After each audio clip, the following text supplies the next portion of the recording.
Morning, guys. Max Power.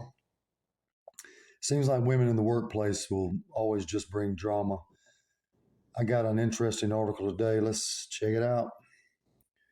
It's from Yahoo, which is always seems to be a good source for relevant material.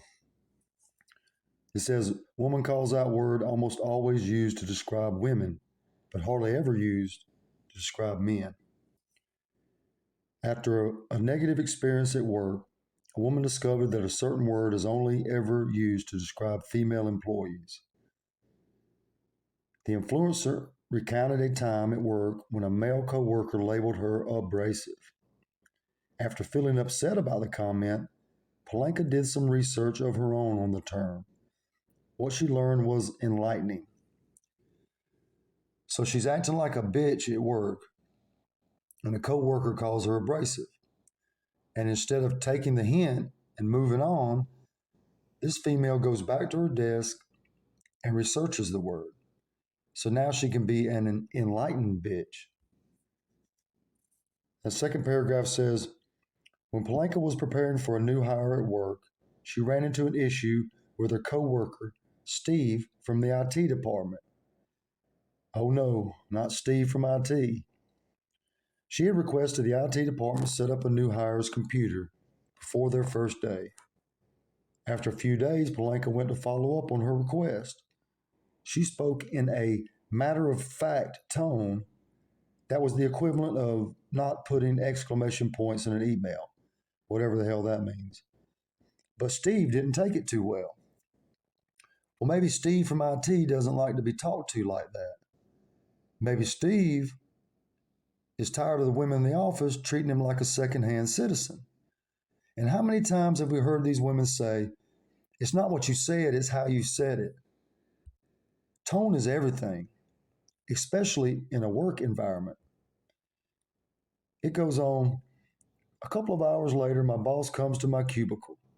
He grabs a chair, sits down next to me, and says, hey, you're not in trouble. I just want you to know that Steve from IT came into my office and said you were being abrasive. So what are they doing? They just gossiping over there? I mean, these double standards are unacceptable.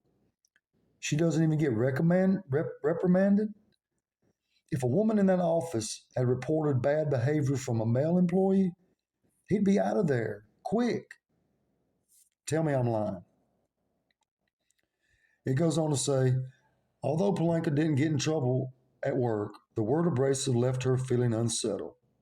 She discovered a study that reviewed 248 performance reviews from 28 small and large companies. It found that the word abrasive was used 17 times to describe 13 women, but men were never called the word once. In fact, the study found that such character critiques appeared in 71 of 94 women's reviews, but were totally absent from men's reviews altogether. Well, of course, they have to use a study, right? And then they misrepresent the findings. Men aren't called abrasive because the word toxic has already been assigned to us by our female sponsors. Now, I decided to look up the word abrasive myself. There's two definitions. The first one is for materials. The second one is about people. The second one says, showing little concern for the feelings of others. Harsh. Now, even the person who wrote this definition knows it's a female term. The sample sentence says, her abrasive and arrogant personal style won her few friends. Now, even to add to that, the first definition says, capable of polishing or cleaning a hard surface by rubbing or grinding. Sounds like a female to me. So then I looked what it was on adjective. It said, tending to annoy or cause ill will, overly aggressive, an abrasive personality. Well, if that doesn't describe modern women, then I don't know what does. They believe being confrontational and unpleasable is attractive. They're offended by everything and always seem to be upset. This is why there are so many single women out there. And that number will only continue to rise until they change these bad attitudes.